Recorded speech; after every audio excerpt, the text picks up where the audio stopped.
Hi guys, it's Lauren Elizabeth and this is Emerson Alexander. He's my Brazilian tufted Capuchin Monkey. Now since I brought Emerson home, a lot of people have asked me what the regulations are in Florida regarding owning a Capuchin Monkey and how they can go about obtaining one. I want to stress, guys, that it's not easy to get one of these in Florida. It's a very difficult process and it's very time consuming. Now, in order to obtain one in Florida, the first step you need to take is that you need to complete 1,000 documented experience hours with a licensed individual or breeder for Capuchin monkeys.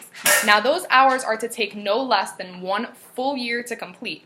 That means even if you go crazy and you try to cram in 1,000 hours in 2 months, you can't do that legally. It needs to take 1 full year. Now, every time you go to that person's house or facility, you should bring an Excel spreadsheet or a journal with you to jot down the time you arrive, the time you leave, the hours you complete for the day, and some of the activities you performed. It's also a good idea to take some pictures while you're at their house so that you can include them in your application.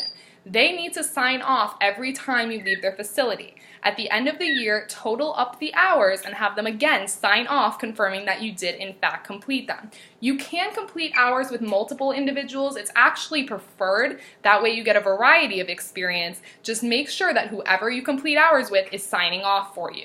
In addition to the hours, you also need 2 letters of recommendation. Now those letters need to be written by licensed individuals as well. It's a good idea to have the people that you did your hours with write the letters for you. They're the people that can best attest to your experience and your knowledge on the species. Now, you also will need to write 1 letter from yourself detailing why they should approve your application and why you think you'd be a suitable Capuchin parent.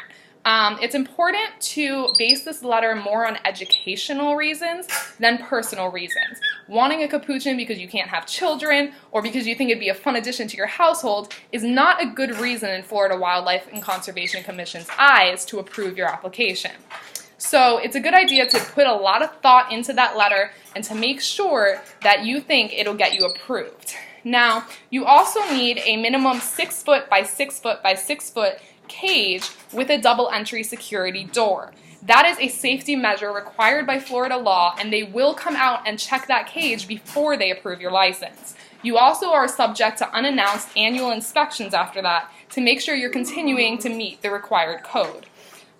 In addition to that, you do want to make sure that you talk to other Capuchin owners, not necessarily people you do your hours with, maybe people who have had them in their lives for a couple years, people with older monkeys who have a lot of experience. Really get as many points of view as you can on having these guys in captivity. They're not easy to take care of, and it requires a dedicated and committed owner to successfully raise a Capuchin monkey in captivity. Now I want to show you guys what some of the permits look like to own them so that you know what you're looking at. This is my Class 3 Conditional Species Exhibition Permit. Let me cover up my address.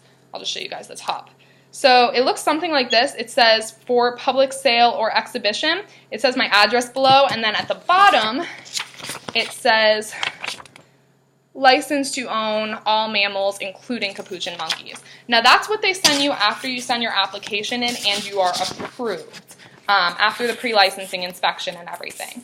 So I hope my video helped detail some of the requirements in Florida for you guys. If you're really committed and thinking about owning a Capuchin monkey, please get in touch with me. I'm happy to help answer any questions or concerns you guys may have, and I'm even happy to help you locate a reputable and experienced breeder, because that's really important when you're adding one of these guys to your family. You want to make sure that the breeder you choose to use has extensive knowledge and experience working with the species and is going to be there to help you with any questions as they arise, because you will have questions. Like I said, it's not easy raising one of these guys successfully in captivity.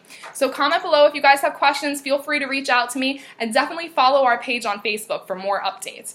Facebook.com/The Dare to Dream Troop. Thanks, guys. Say bye, Emerson.